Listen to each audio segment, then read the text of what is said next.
My name is Leslie Fowkes and I am one of the co-owners of Langham Brewery. My name is Rob Harris and I am brewery taproom and assistant. My name's Fran. I am a brewer's assistant or second brewer. Hi, my name is Sal.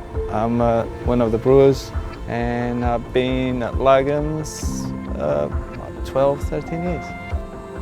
Well, we brew to two finished products. We brew to cask and we brew to keg.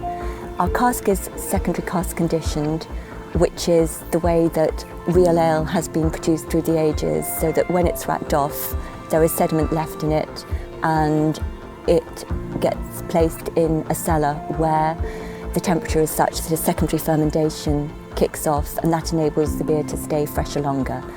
The actual process at the start for both cask and for keg is the same. Well, you start off with, we've got a boiler and that creates steam, which we use in various processes in the brewery.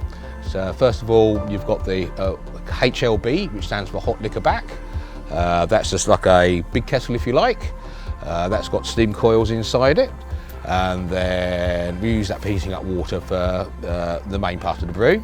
And then after that, we've got the next thing, which is the MT, which stands for the mash tun.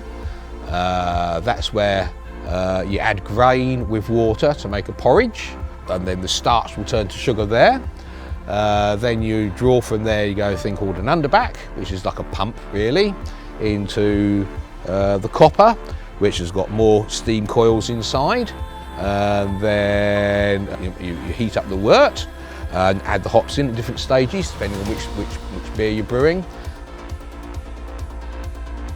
And then we need to cool the beer via a heat exchanger before it goes into the fermenter, because you can't pitch yeast on incredibly hot beer because it will kill the yeast, and that would kind of negate the whole process.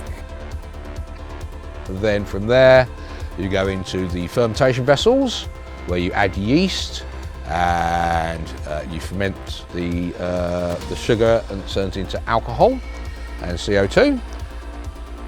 Hops may be added in the fermenters. That's a process called dry hopping. We've also got a hop rocket, which when you've got hoppy beers, that kind of speeds up the process of kind of infusing and integrating via a centrifugal force the hops into the beer. So the actual process into the fermenter takes a brewing day. The brewing day in terms of physical brewing is probably about 30% brewing and 70% cleaning, which is something you can enjoy talking with the brewer about. And then from there you cool down the beer with the same cold water machine again at the end of fermentation. Then you clean the casks on the cask cleaners. It's a 3-stage cask cleaner, so it's sort of a pre-rinse, caustic, fresh water, steam.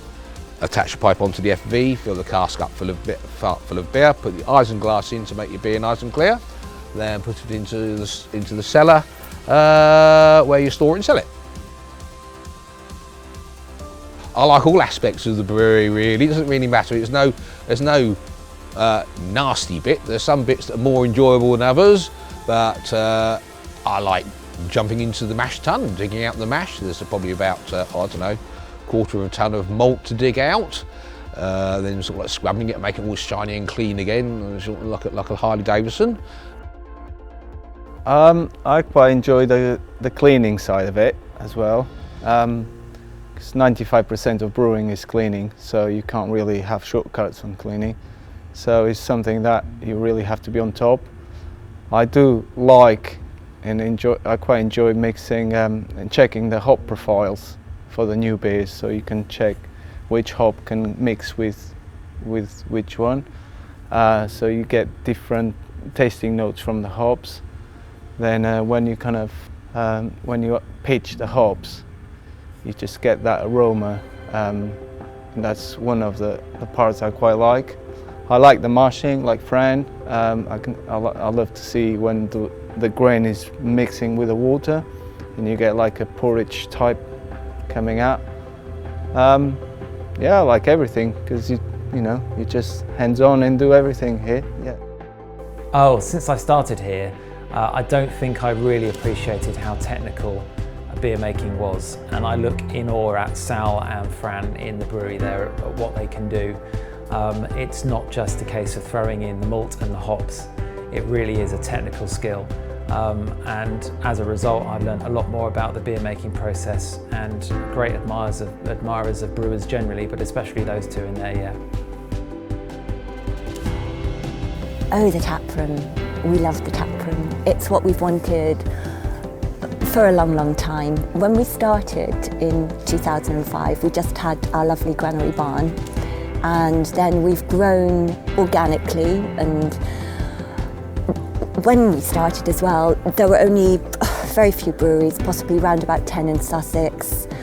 Now there are over 130, and they're popping up all over the place. So we've gone from a seller's market to a buyer's market, and for a small brewery to make their way in the world, it's quite a challenge. And we sell beer of quality with quality ingredients that we're passionate about. And a taproom is somewhere where folk can come and actually enjoy the beer with people who know about it and have a fabulous experience.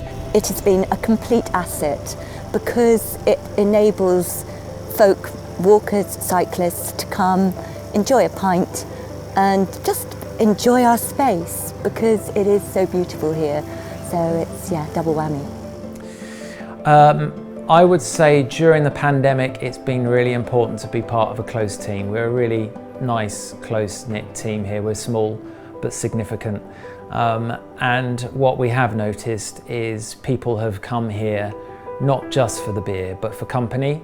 And people have had a really tough time over this year, especially people who have been living on their own. So to be able to come and get to know the team and meet people here in the taproom as we've slowly opened up since those lockdown sessions, it's been really, really important.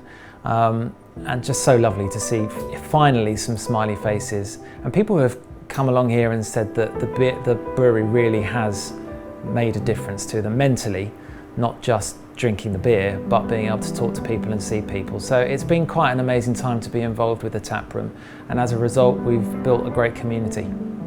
It's many things. It's almost like a way of life, really. Yeah. You can see why Trappist monks sort of like take on brewing, because they make it's their life, really. Yeah. It's everything you It's do. a way You're of- always yeah. learning. You'll never know everything about brewing ever, because there's so much things that people could spend their whole life just looking at yeast. If they spend their whole career looking at that, when they pop their clogs, they know a bit more, and that's about that. So yeah, it's always learning all the time. It's a way of life. Brewing. It's like being a chef. You just all the time you have to think about the next step, the next brew, the next recipe, the next new beer. You can make an infinite variety of beers, and that's the alchemy. And we make lots of different styles of beers because not everyone likes the same. And then it's the enjoyment that they bring. Beer alchemy is underrated, and I think more people should know about it.